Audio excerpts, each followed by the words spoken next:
We have here with us today the Managing Director of MyDin Mohamad Holdings Berhad, Datuk Wira Ameer Ali.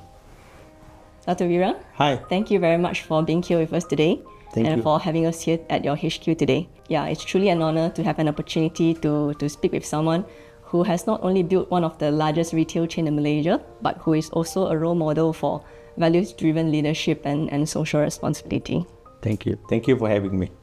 Wira, your journey from your early days in Kota Baru to your times in the banking world and eventually leading the transformation of MyDin into one of nationwide's household name is truly remarkable. There's no doubt to that. So today, we're very excited to know more about the person behind the brand, your vision for Malaysian retail, and the values that have driven you through the decades, Datuk Wira. So Datuk Wira, the first question that we have for you today is that, when you walk into one of MyDin's store today, what goes through your mind? What are the details that you would normally observe that you think that the consumers would normally overlook? I think it's important in any business, especially when you are an entrepreneur and I guess you own the business. Normally, it's always exciting to walk into your own store, especially during weekends or during festive seasons. The feeling that you get, I think, it is similar to a parent looking at their child. And the child, as he's growing up, the smile, the happiness that you feel, hey, I have given birth to this kid and she's growing remarkably, good aptitude. I think that is the main thing here when you walk into a store, because we have given birth to the store, right? I mean, I don't want to take credit for it in terms of, but it's my brothers, our wives, my late father, we all work together into what we see is this store, right? And as, of course, any child that you have, there'll be good things and can be naughty sometimes. So when you walk into the stores and you find faults, things that are lacking, that you feel that I think can be done better.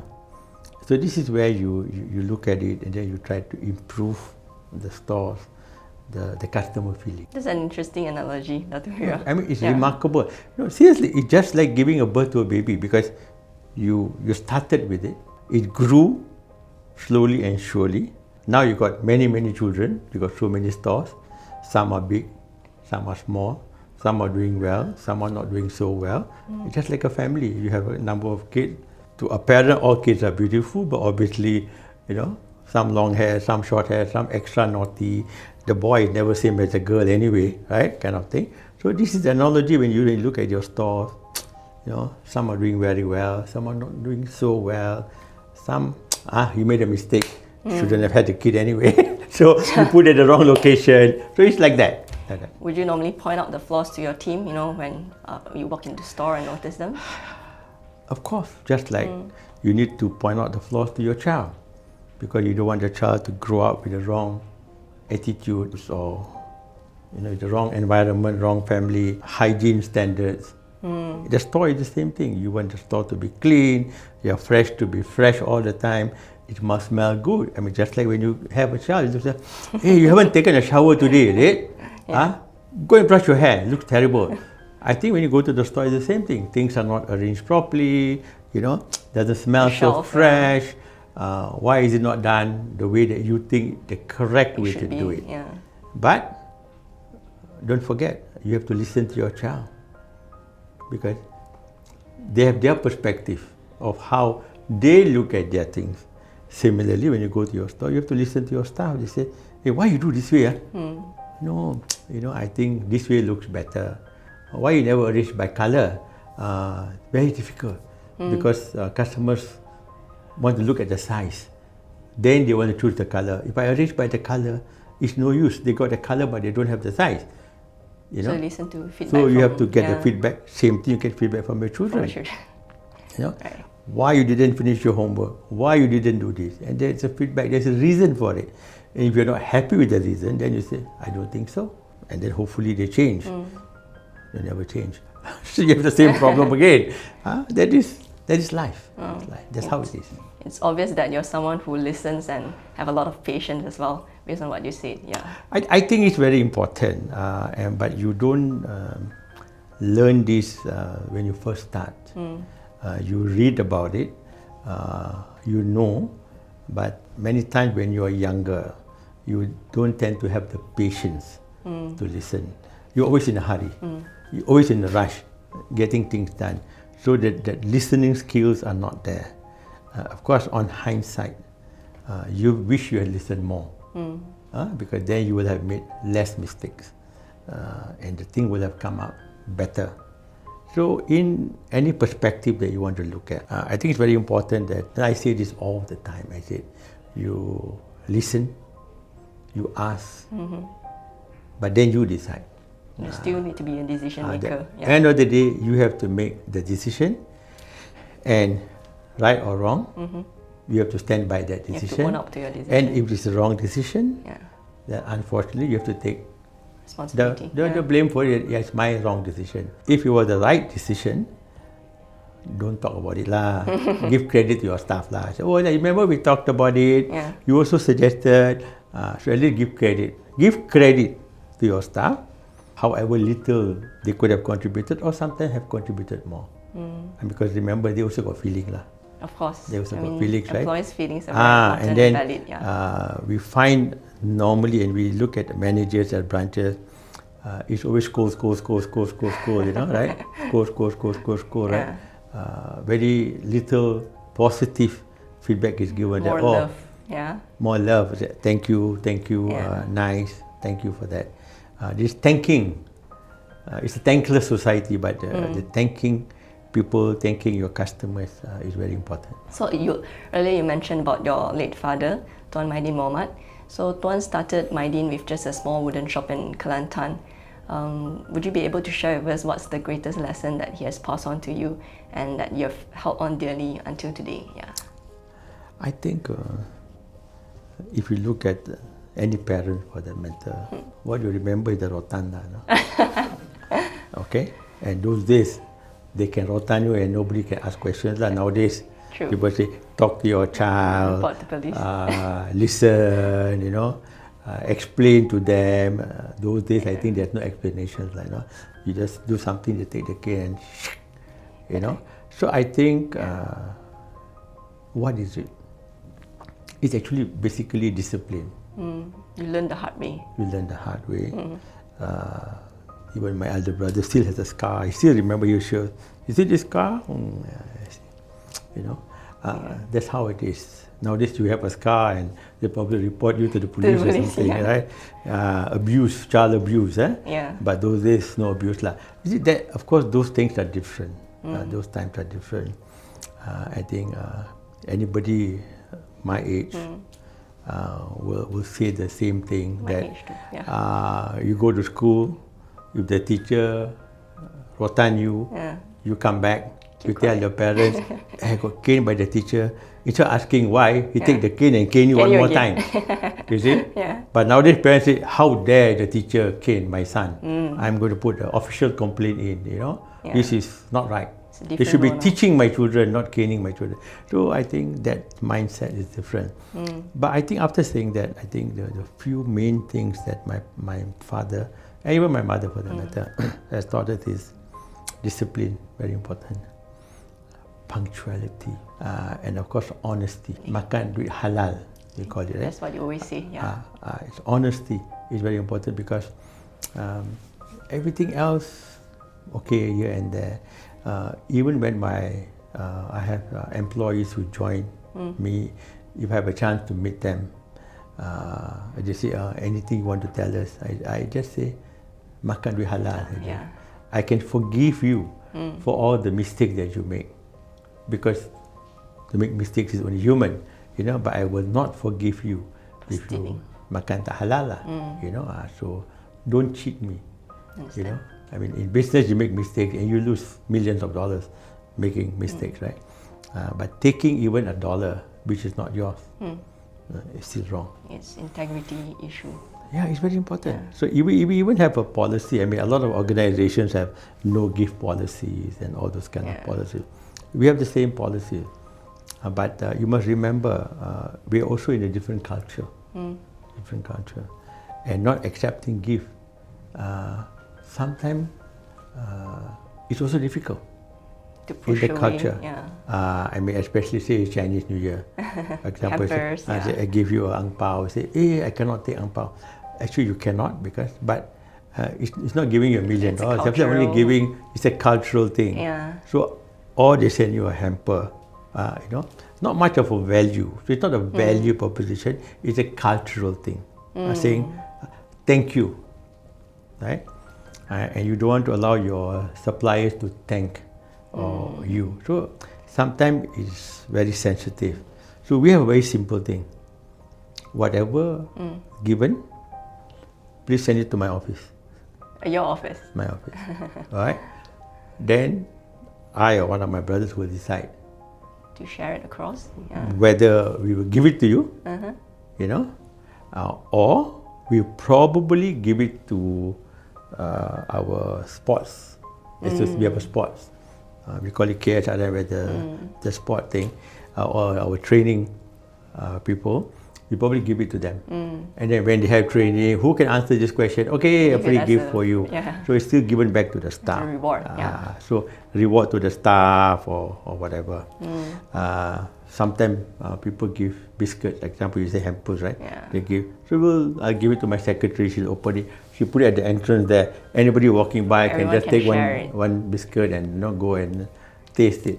Yeah. Because it's the irony. The world is like that, unfortunately. Those who need to be given, they don't get, and those who don't need, they get. Right. They get it, right? You take an example. If your manager is getting married, you give him a 500 ringgit ang pao. Your driver is getting married, you give 100 ringgit ang pao. Shouldn't it be the other way? Yeah, your driver needs it. The more driver than needs the money manager. more than, but it doesn't work. Yeah. Most people's mindset is that manager, a higher position. Yeah. So you go for somebody's wedding, right? Yeah. Oh, Tan Sri's daughter getting married. Oh, must give Big something ang pao. gold. Yeah. Oh, Tan Sri, your daughter. Yeah. Then Yeah, your you're right. driver's daughter getting married. Hey, buy some rice cooker lah. You see? So I think that thing has to change. Has to change. The Tan Sri daughter getting married, I think if you just go also is enough for him. He doesn't need anything else. Your He just needs is your sufficient, presence. You see? But your driver's daughter getting married, he needs two things. Your presence to show that, hey, my boss came lah. And your ang pao. Wow, so honored. Boss came, Yeah. The honor. And of course, give him a nice gift because that helps cover the expenses. It's a nice gesture for him. Nice gesture. So I think Yeah. that part is very important. If we can rethink how we give and how we do this love. It's Just some funny. thoughts. Yeah. So it's obvious that MyDin is known for its values driven model. So yeah. I think it's important that in any organization, the culture is important. I think that's what you emphasize a lot on The MyDin's culture. Yeah. The culture is important, you see. So once you enter the front part, behind there's no shoes. So you cannot wear your shoes inside. Okay. So it's a no shoes policy. And Okay, that's everybody interesting. follows. And you'll be surprised how comfortable you feel without your shoes. Like at home. It's more Yeah. healthier anyway to walk without your shoes, right? It's good to touch the ground, right? So it maintains cleanliness because your shoes go everywhere, and at least you walk into the office with your shoes. Staff feel more comfortable. They just sit on the floor. They can do their work. Like you say, more homely. It feels like being at home. Feel like being at home. So I think these are small things that we do, but it catches on. Culture of, I think it's ingrained into MyDin. If anybody is sick and is hospitalized, I see. right? Of course, they have to tell us lah. Somebody will tell you lah. Have to tell HR ma. Oh, my daughter cannot come to feeling work, well, or my son is not well, hospitalized, whatever. But it's crucial that the supervisor, the head of the staff, must visit the staff. Visit the staff. It's a requirement. That's the policy that you set You must within the go. organization. You must go. And HR will give you a fruit basket to bring along To visit the staff. That's very nice. Yeah. Okay? And also, first of course, hey, you should visit lah. Number two, a small gift lah. Not much of a value, but at least something lah you bring along. Because we don't want it to be taxing you that, alamak, belum dapat gaji lah. Ayo, want to go and see my staff. Alamak, hamper RM50 lah. Ayo, difficult lah. So we don't make it difficult for the staff, but we want the staff to go. So you visit, which is good. I think the staff was very happy. Hey, my boss came to see me lah. You know, It's very one. thoughtful. Yeah. Stafful. Number two, bring something. And number three, what is the problem? Yeah. How can we help? Support or help. Yeah. Support. You know, it's not the thinking that is she really sick. Come on, she's in the hospital, you know. Who wants to be in the hospital, right? So, also to go and see how we can help. You know, is she okay? Enough money to do the surgery? Or what is the problem? You know, what are the things? Help where you can, or how little you can.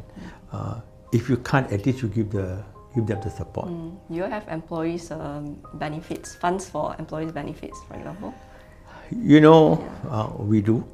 We do. I won't mention the amount. But we have a fund which we give every month to certain employees.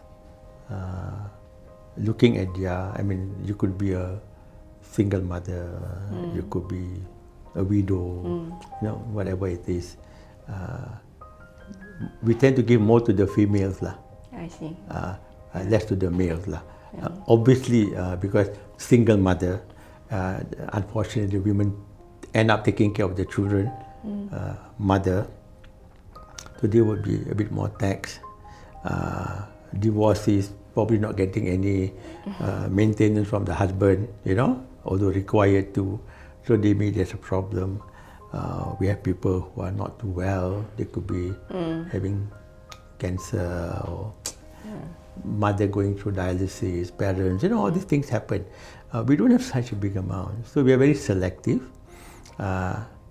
So once you have a challenge, you put in the request. The HR sends out reminders that, hey, anybody having problems, see us. Then they will evaluate, of course. I mean, the sums are not very big. We give you maybe RM100 a month, RM200 a month. I think recently, yeah, I mean, if your salary is 2,000, 100, 200 is 10% of your salary, you see. It's not too bad lah, you know. Or we had some lady had to go through some surgery, you know, that kind of thing. So we try to help.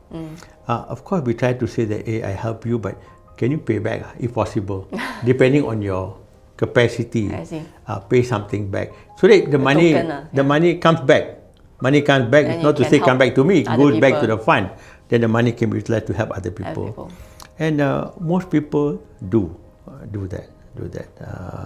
I mean, we have cases. We just had a recent case. One of my managers admitted suddenly had to do a surgery, angioplasty or something like that. And the husband came running and said, hey, it's going to cost me $10,000. I, my wife, in that. So my brother happened to be, okay, then we'll give you the 10,000. First you sort it out, but later you come back lah.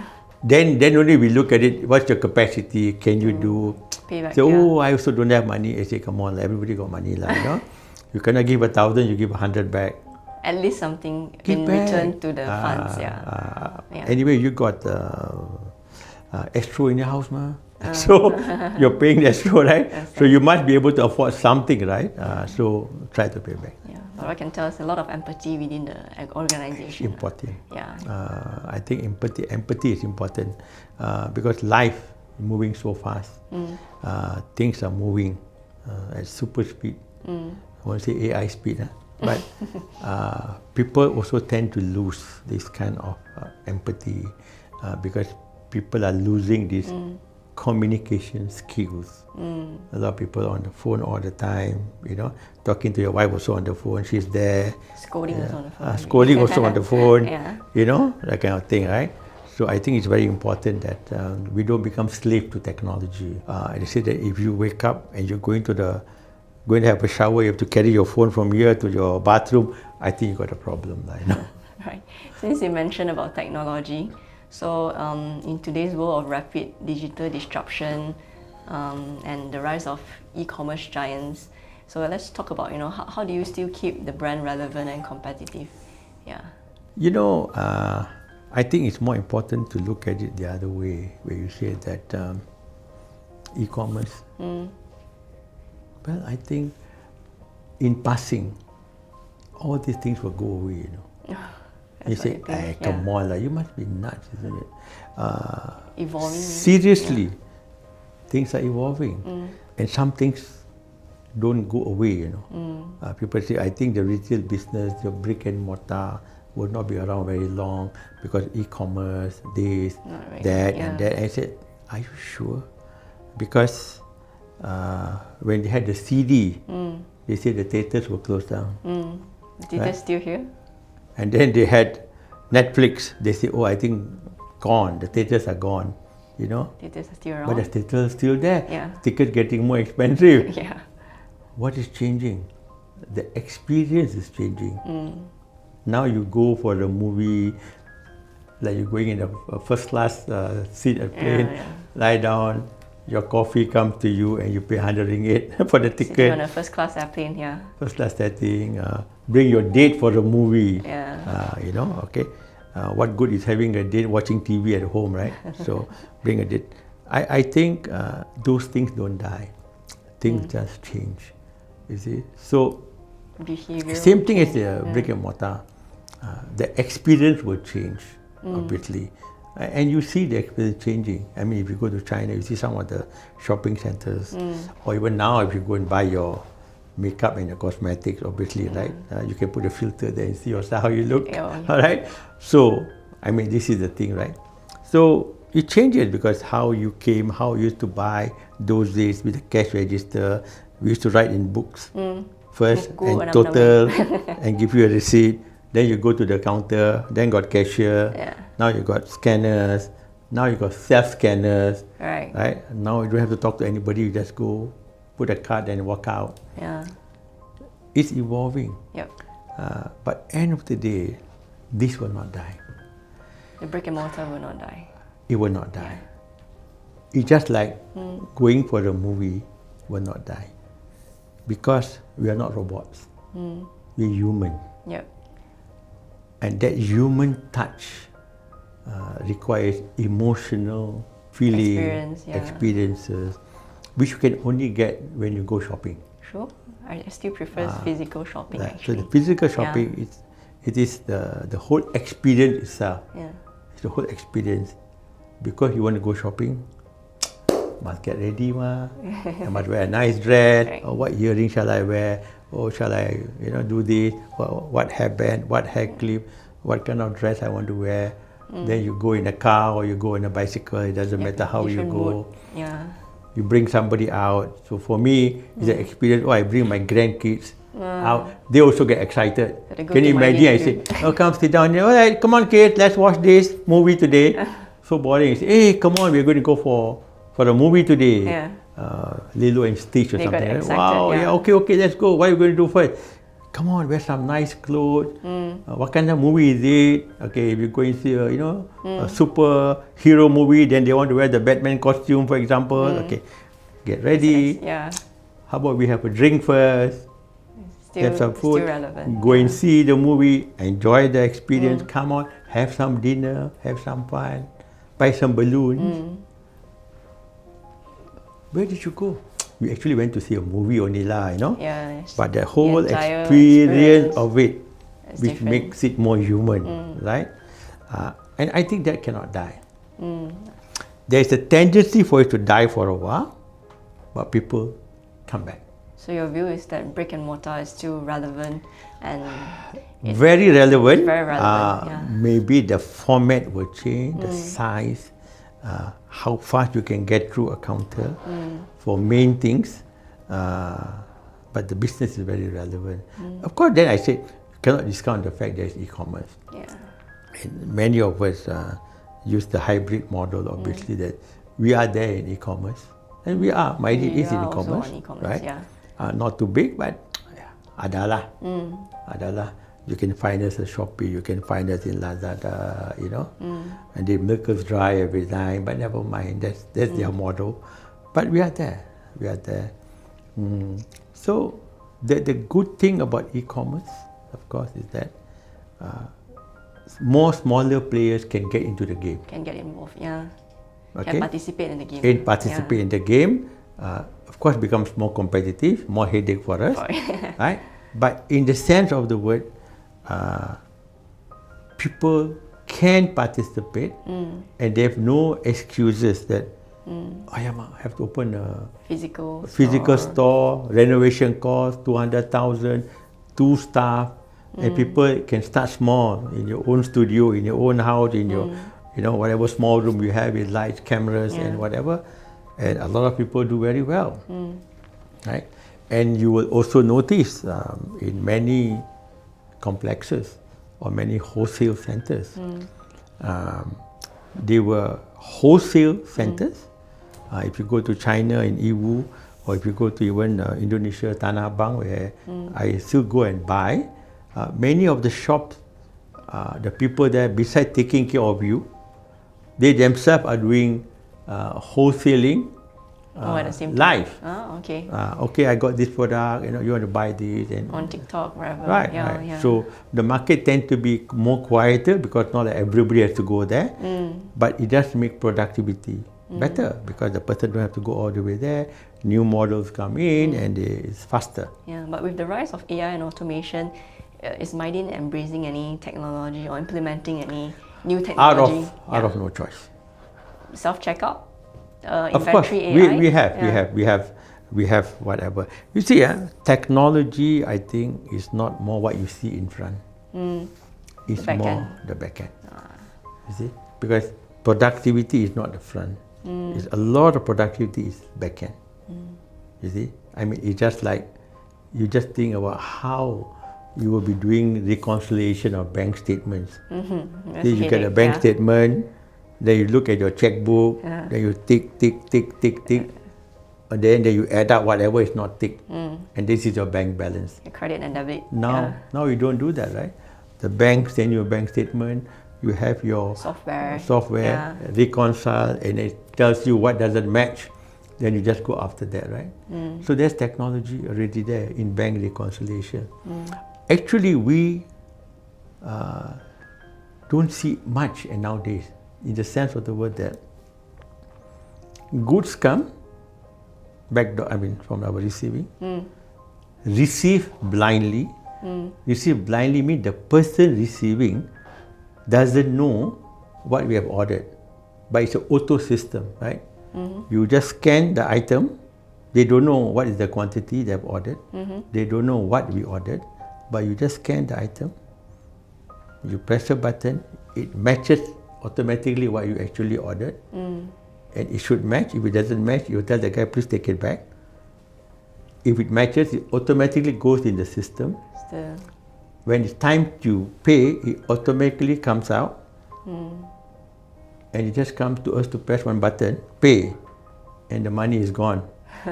Right? So it's inventory reconciliation and payment when reminder. We had, even 3 years ago, we had like 400 staff, less than 100 people, because everything is automated. So this is automation backend, you see? And it's a lot of things that you don't see, which is being automated behind. Even our refrigeration, our cold rooms. Last time, you just like you go and check your aircon, what is the temperature? So in these places, you need the cold room at a certain temperature. If something goes wrong, if you don't know, everything inside there goes bad. Now it's in the system. Yeah, it's an application. When the temperature goes up, automatically there's a signal coming. Triggers, You have a dashboard, somebody sitting down there, red. Monitoring. Please go and check what happened. You might not even have to check. The fellow might even tell you what is wrong with me. I think something has failed or something has tripped or whatever. And you can just fix it back. And you fix it. You fix it, or you send your thing to your repair people, and that automatically comes. I mean, even I think, I don't know, there must be a QR code there. There's a QR code there, out there. So if you find something wrong here, And you just scan it. we scan, then you put in, right there you can see, you type in, Just report it. aircon not working, light spoil, and it goes in the system. Automatically somebody will fix know it. and they will come and fix it. That's interesting. And they also know that after it's fixed, you go back to the same QR code and it says fixed. And you will tell me that I reported it's not fixed, and you will tell me, hey, your problem had been fixed. Like a ticketing system. And you get a feedback, Yeah. you see? And that's the best thing about business. People want feedback. Feedback, yeah. Right? You say, I reported it, but did they do it? I also don't know. Can I never go back that place, To right? check it, yeah. Very important. So I think this is the so-called the automation system. Technology, if used wisely, is good. It's If you don't use Save it wisely, cost, yeah. you save cost, Efficiency, productivity. productivity. Correct. So in the front, you will see things like you say, self-scanner, bigger screens, information. The labels get automated. We don't do the automatic price change because it's still expensive. Government doesn't understand that, like in Singapore, they actually give you grants 50% to automate. to automate the entire 10 years ago. retail, yeah. We still don't do it here, so anyway. Sadly, yeah. So you have so many staff and employees. How do you actually cultivate a culture of loyalty and purpose? In the workforce of thousands. Besides through your empathy culture, your loving culture towards your employees. Yeah. How do you keep your frontline employees motivated and aligned with your vision and mission? I think for every employee, even yourself or for anybody, at the end of the day, when you get up, can you go to work or not? Or is it, oh my Dragging. God, Right. I got to go to Grateful. work. Yeah. Okay, right. That is the main thing here. That a person gets up, yeah, I need the money, obviously, right? But I don't mind. So it pays them well. I'm maybe not being paid so well, but just the boss doesn't scream at me, So it is always the thing that when you work How does your boss treat you? as a human being or just another slave, right? So your boss treats you like a human being, pay a bit less also okay, because you go back happy, So I think people always, of course, leadership by example, don't say one thing and do another thing, There are a lot of politicians, What you want is you keep your word. You tell them what you want clearly. Not so easy. Easy to say. Not so easy. Communication is the most important skill. Definitely, yeah. Managing staff is more difficult than to doing sales. Definitely. Right? So Human people. managing Yeah. humans.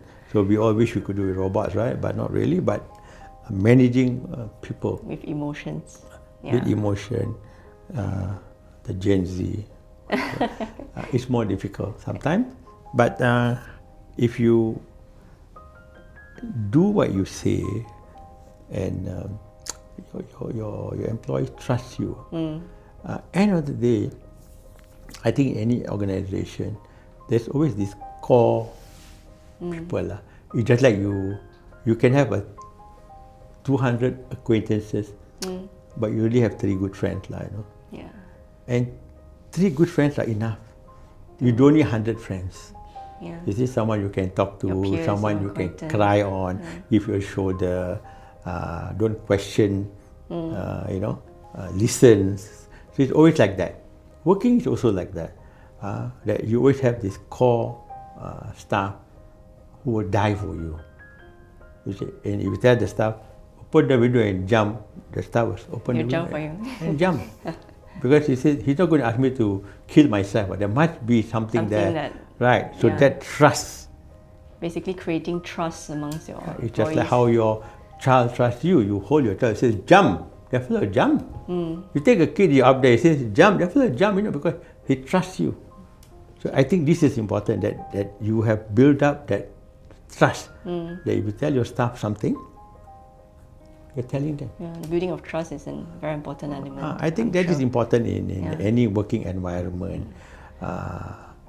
One is the boss and the environment that you have created. Because remember, you spend more time at work, than than at you're at home. home. You know, so actually your family is at work. You know, Yeah, so that culture at work it's very important. Yeah. very important. Amicable environment. And I have got staff who say, I'm thinking of resigning, but I can't lah. Because of the so good somebody culture. offered me an extra X, you know, so lucrative. I really want to go, but I can't. I said, well, go. It's good for your career. I can't. I said, why? My friends are here. They're held back by My friends are here, and my friends are my family. You know, that girl came to my wedding. When I gave birth to my first kid, that lady was there helping me. She took off to help me with my kid. You know, and my mother was sick. She came running. My grandmother passed away. She came to my house. That's my family, ma.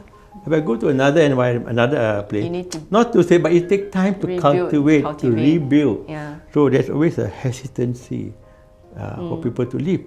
If we have built up that family, exactly I said, anybody in the hospital, somebody must go. Must go, yeah. Do you know how many years is the longest serving employee in I have staff who worked for me for more than 25, 30 years. 25, 30 years? Yes. Okay. Yeah. That's amazing, impressive. And it's not one.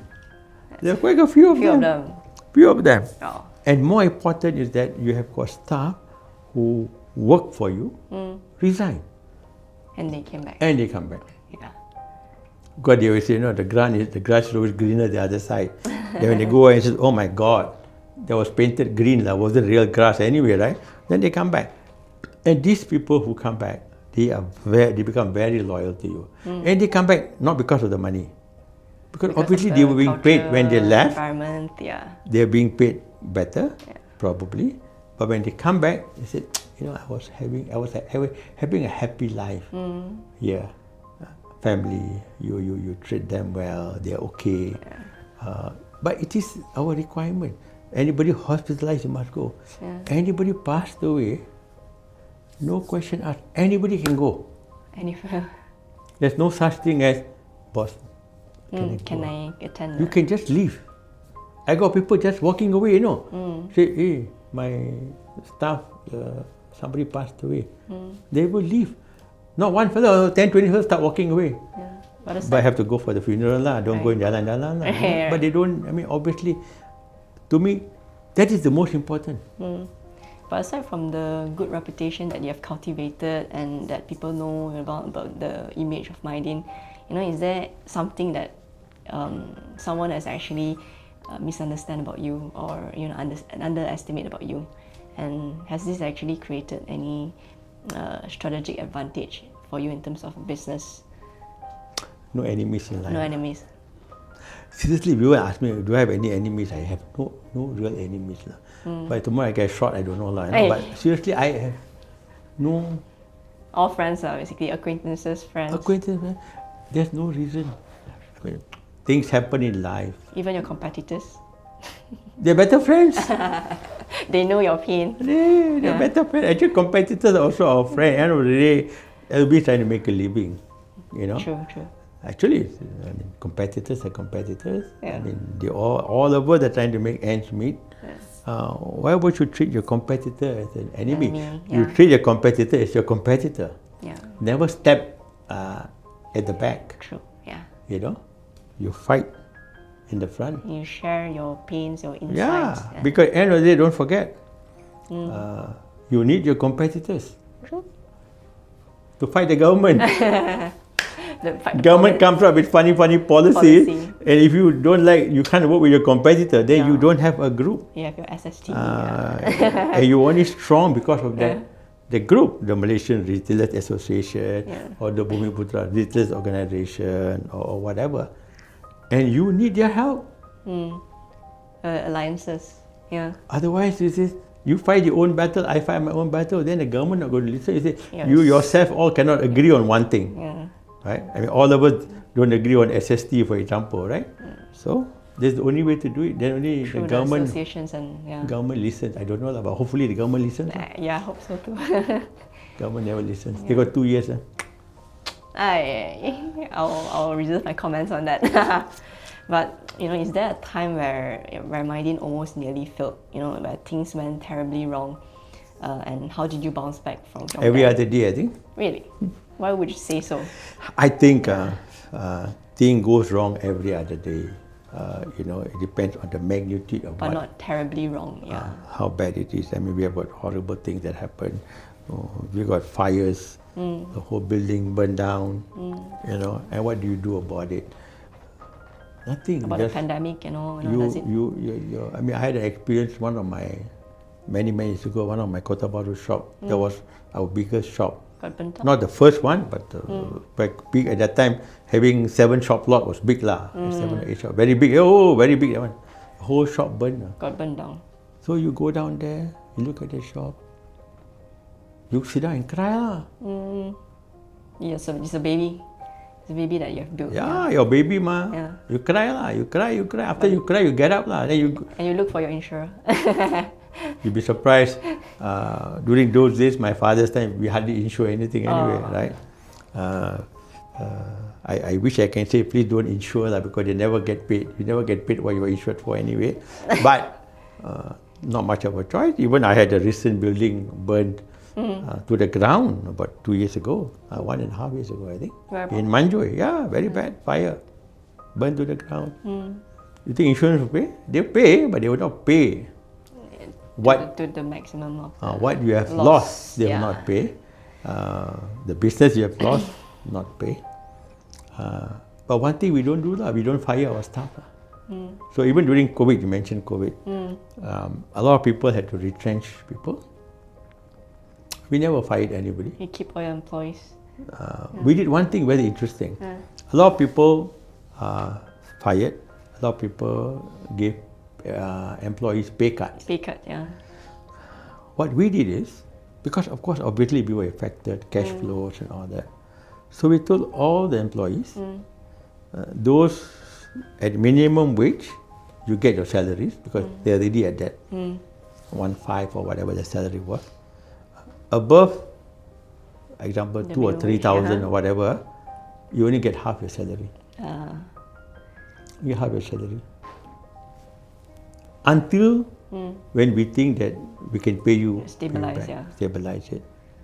And we told them one more thing. You'll be surprised. We give you half your salary.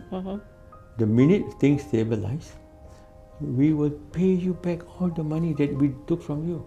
Maybe if your salary was say 10,000, example, so you get 5,000. So you repay them. We kept the 5,000 because we don't have the cash flow anyway. And say I think it went on for 6 months to 8 months, if I remember correctly. So we had the guys 60,000-80,000 with us, and then we paid them back They trust over you so 1 year. much. Oh, we don't have the money to pay everybody tomorrow, but over a year, we paid you back your 1,000. And you know what? When we implemented this, not even one staff resigned. I mean, the amount of trust they have with They said that. MyDin. But I said, why you don't pay me back? I said, I guess if we don't pay you back, we don't pay you back. I mean, I don't know. Because the condition is, I hope we can turn around. And nobody knows what happened at that time. I mean, I can't guarantee my own future. But the employees also trust you because you said that you will pay them back. And we paid everybody back. And we never paid the directors back, but we paid everybody else back. Poor directors. Poor directors, but it's okay, But, so I think that's important, you see. Most employees, what they did is they say, okay, pay cut. Once okay, I pay you again. But the cut never went back to anybody, is it? They never got it back. It's But I think that's not fair. Pure pay cut. Pure. But this, I think, is not fair because I think they need, everybody needs the money anyway, right? So, I mean, can pay. I mean, if you can manage it, don't be so greedy, Yeah, everyone's in a difficult situation at the time. Who doesn't want money? Money is money. Money is of all evil, I mean, obviously, you're a very successful entrepreneur. Datuk Wira. Subjective. That is subjective. I would agree to this. But what advice would you have for young entrepreneurs nowadays that aspire to build something enduring and not just trendy? Would you say that being patient and resilient is very important? First, depends whether they want to listen or not. Stubborn head. But I think the most important thing here is that don't try to get rich too fast. Too good to be true sometimes. Certain things. Take your time. Yeah. Take your time. Because I think one thing about social media is that many of the influencers are telling things that are not really true to a certain extent. There could be a few people who became rich quickly Millionaire.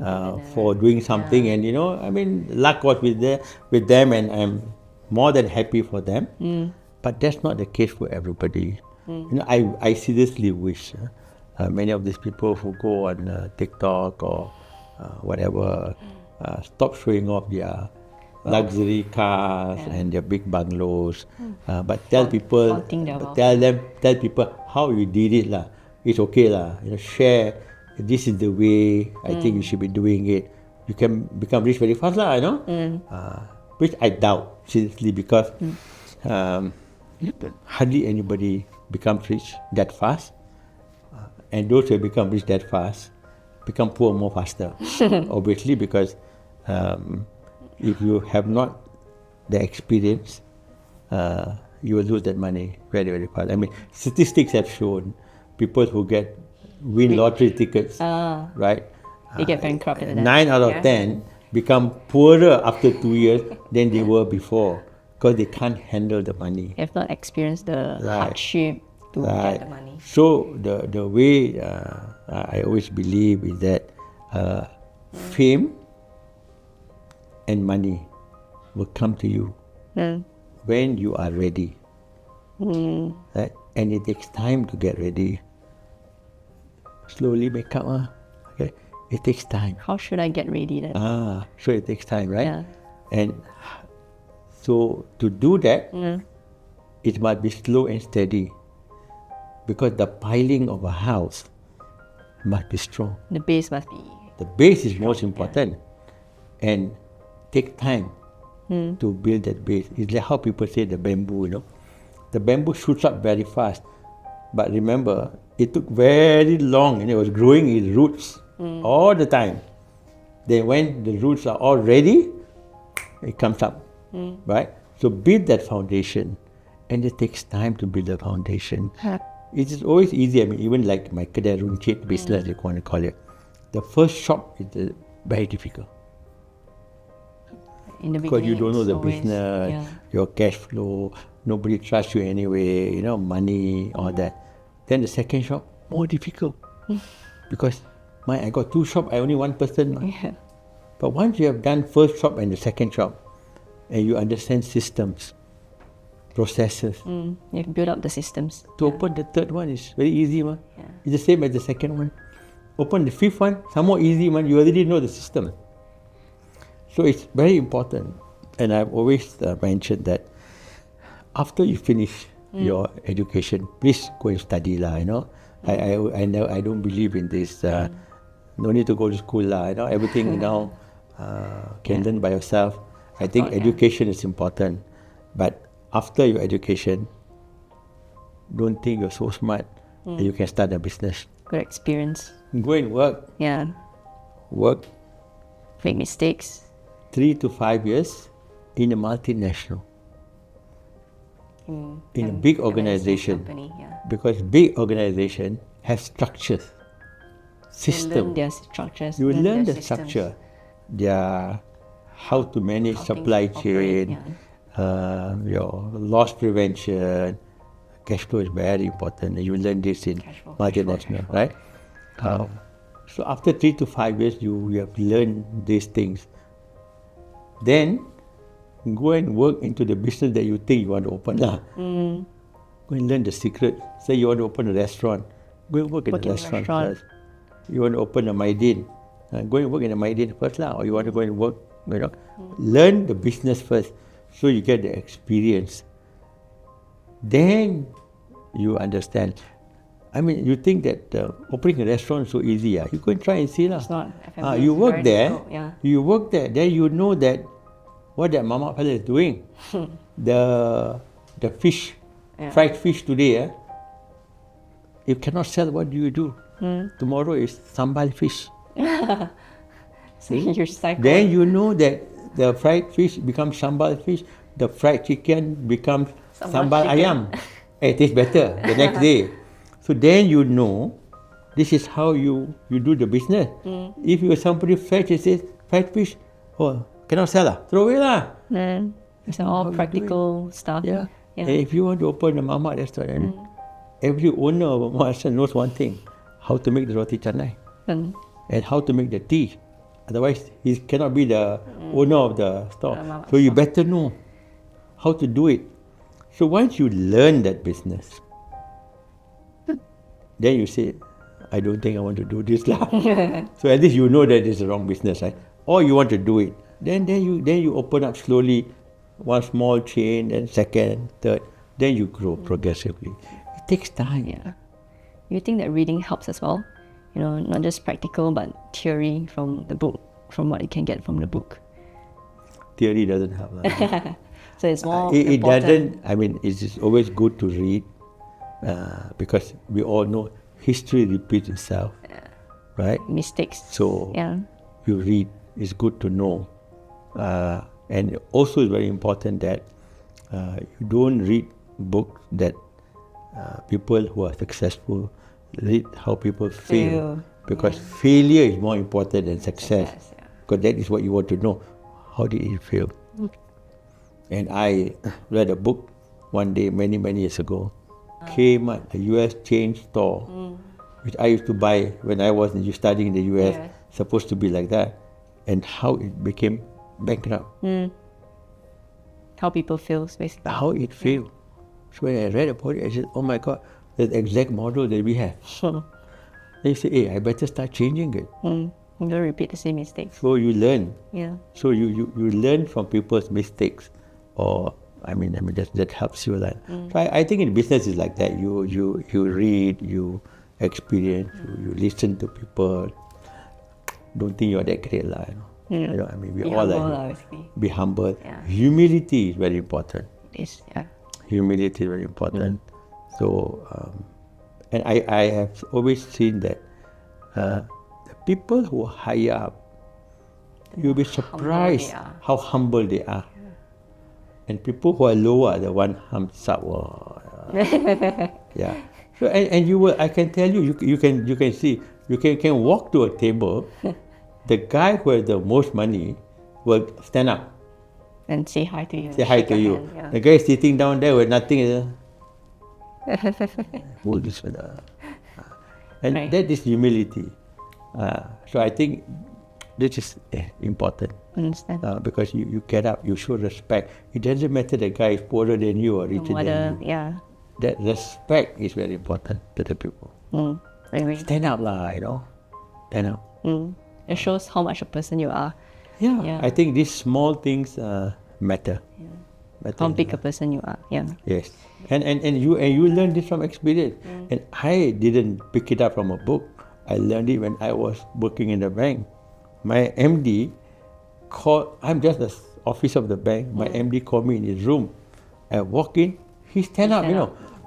I said, boss also can stand up. I'm the boss, I don't want to stand up. You sit there and wait for them. Wait for him to come. I say, stand up. I say, hey, hi, how are you? Come sit down. I said, boss, stand up. Yeah. And after finished talking, he walked me to the door. I said, wow, this kind of. You learn from it, yeah. And you learn. I said, my God, after the MD of the bank, you know, his kid is standing up. They walk me to the door. I'm the office. I'm not some client, you know, got $1 billion. I'm just the officer. He called me. I ran out. The boss called. Yeah. So I think this is little thing that you see. It matters, yeah. And I think you learn from this. I think it makes a difference, and how people will look at you, and how people remember you for. Yeah, have to have people remember you for all the money lah, people remember you for your good For your things. good, yeah. That's more important, That's what it is. I mean, what do you want to remember Trump of, is it? Speak of Trump, let's not talk about that. Yeah.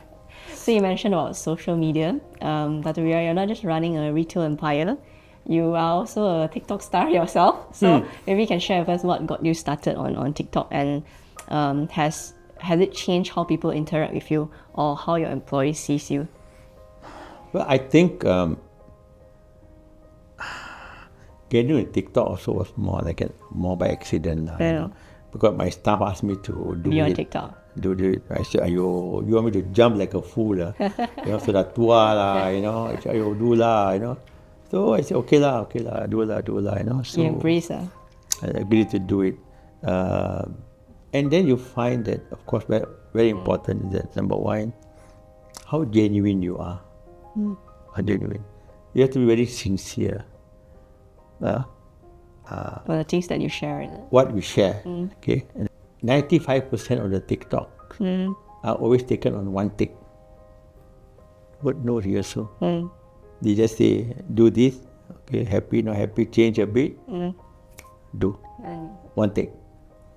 If you do a second take, probably it's bad, worse than the first take. And the third take is the worst. So Right? the first one is the best normally. Because you do it sincerely, honestly. Because remember, we are not actors, is it? Yeah. Actors are supposed to be perfection. We are human. And I think that people out there want to see the human part of it. If they want to see an actor, they go and see a movie. Yeah, true. Yeah.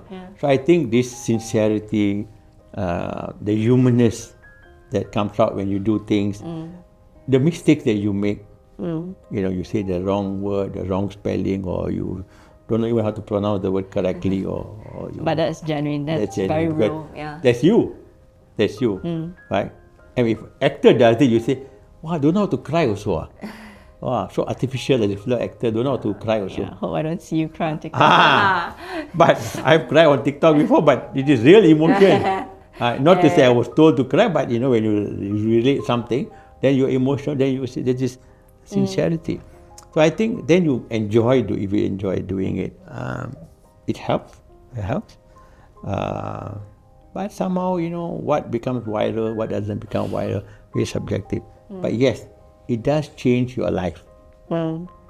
People see you differently. So too many selfies and selfies and everywhere you go, Can I take a selfie you with tend you? to lose your privacy. And upstairs, of course, my wife lah. Okay. Everywhere. Everywhere you are like a superstar. Something. I don't want to say superstar lah, but people recognize you. So you have to be very careful. Mindful of. Mindful of where you are and what you're doing. You better don't be arguing with your wife in a restaurant and somebody is saying, oh, I saw him fighting, I mean, it's just like, those things like, But I think in the current world, social media, it does help the business you are in. The brand building. The brand building, obviously. But you have to make sure that you build it correctly, because you can build it or you can kill it. True. Yeah. It's easier to kill it than to build it. Building it takes time. But killing it is just one thing that you do. One wrong TikTok.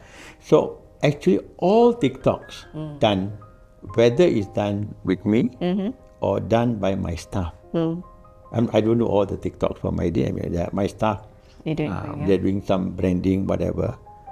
Needs to be approved by 3 people. Marketing head. Anybody, yeah. So one is a marketing guy, one is the operation guy, one old fellow somewhere there, and myself. And you. Otherwise, he cannot go out. So. And because sensitivity is very important. Young people, maybe they're not so sensitive. They might say something, they might put on something on social media that might not be the brand that you want people to think. So it's very important. So the approval process is very important. But do you believe that CEOs should be more visible on social medias like Instagram, TikTok, and the like? Subjective, because what happens if you're not around? You mean you're on the that brand. you are on that Air India flight in Ahmedabad. Then what happens? You're gone. Then if the business depends on you, it's very dangerous. You mean the business depends on the personal brand? Correct.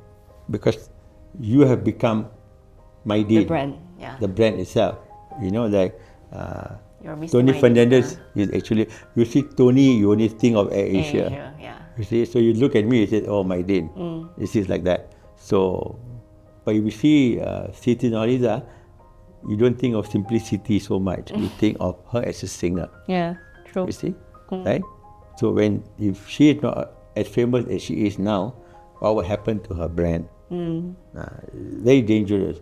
So there are a lot of thoughts on this in terms of whether it is right or wrong. But it does help. It does help. If you manage it properly, Like it will said, help your business. 3 stages of verification before posting it out to the Yeah, I mean, public. it's 3 stages, is one part, but I think the point here is that whether you become the brand, so the person becomes the brand, which is, I feel, very dangerous, because when you are not around, then what happened to the brand? And it's also you associating yourself with the brand. If something goes wrong to you, I mean, Yeah. image problem. Yeah. Yeah. So one day you're wrongly caught holding someone's hand, Oh, okay. then your brand goes off, right? So Yeah. that's why you have to be very, very careful. Once you become the brand itself, you have to be very careful. Which is a good thing in some way, but it's also, So Dr. Wira, we have our last question for you. All right. So when it's all said and done, and people speak about MyDin 50 years from now, what would you hope that people will say about MyDin? nothing. Why? I think it's the fallacy to want people to think of anything for that matter. I think in life, you just do good things. Don't even think what people will think of you. It's not relevant. Live the moment in presence. Do what you can for your family, for your friend, for your community. That's it. Good enough. But at least they can You say, start thinking, I got to do this, because tomorrow I die, I die. I want to be remembered for this building, for this business I brought up. Yeah. Wrong way of thinking of life. But at least MyDin will be remembered as an organization with good culture, with Hopefully there'll be a empathy MyDin towards around. employees. But I'm sure you, to correct what I say is that if you have done good, I think that will be in memory itself. naturally people will I think it's more remember. important that way, that some good has been done.